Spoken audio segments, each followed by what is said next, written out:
ఈరోజు బైబిల్ మాట జ్ఞానము ఘోషించుచున్నది, వివేచన తన స్వరమును వినిపించుచున్నది. త్రోవ పక్కను రాజవీధుల మొగులల్లోనూ నడిమార్గముల్లోనూ అది నిలుచుచున్నది. గుమ్మముల యొద్ద పురద్వారములొద్దను పట్టణపు గౌనుల యొద్దను నిలువబడి అది ఇలాగు ప్రకటన చేయుచున్నది. మానవులారా, మీకే నేను ప్రకటించుచున్నాను, నరులకు మీకే నా కంఠస్వరము వినిపించుచున్నాను. జ్ఞానం లేని వారులారా, జ్ఞానము ఎట్టిదైనను తెలుసుకొనుడి. బుద్ధిహీనులారా, బుద్ధి ఎట్టిదైనది యోచించి చూడుడి. నేను శ్రేష్టమైన సంగతులను చెప్పెదను, వినుడి. నా పెదవులు యథార్థమైన మాటలు పలుకును, నా నోరు సత్యమైన మాటలు పలుకును. దుష్టత్వము నా పెదవులకు అసహ్యము, నా నోటి మాటలన్నీ నీతిగలవి. వాటిలో మూర్ఖత అయినను కుటిలత అయినను లేదు. అవన్నీ వివేకికి తేటగాను తెలివినందిన వారికి యథార్థంగా ఉన్నవి. వెండికి ఆశపడక నా ఉపదేశం అంగీకరించుడి.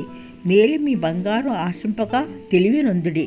జ్ఞానము ముత్యముల కన్నా శ్రేష్టమైనది, విలువగల సొత్తులేవి దానితో సాటి కావు. జ్ఞానమును నేను చాతుర్యమును నాకు నివాసముగా చేసుకొని ఉన్నాను. సదుపాయములు తెలుసుకొనుట నా చేతనగును. యెహోవా యందు భయభక్తులు కలిగి ఉండుట చెడుతమున అసహించుకొంటియే. గర్వము, అహంకారము, దుర్మార్గత, కుటిలమైన మాటలు నాకు అసహ్యములు. ఆలోచన చెప్పుటయు లెస్సైన జ్ఞానం నిచ్చుటయు నా వశము. జ్ఞానాధారం నేనే, పరాక్రమం నాదే. నా వలన రాజులు ఏలుదురు, అధికారులు న్యాయమును బట్టి పాలన చేయుదురు. నా వలన అధిపతులను, లోకములోని ఘనులైన న్యాయాధిపతులందరూ ప్రభుత్వం చేయుదురు. ఐశ్వర్య ఘనతలు, స్థిరమైన కలిమియు నీతియు నా యొద్ద ఉన్నవి. వేరే బంగారం కంటే అపరంజ కంటే నా వలన కలుగు ఫలము మంచిది. ప్రశస్తమైన వెండి కంటే నా వలన కలుగు వచ్చుబడి దొడ్డది.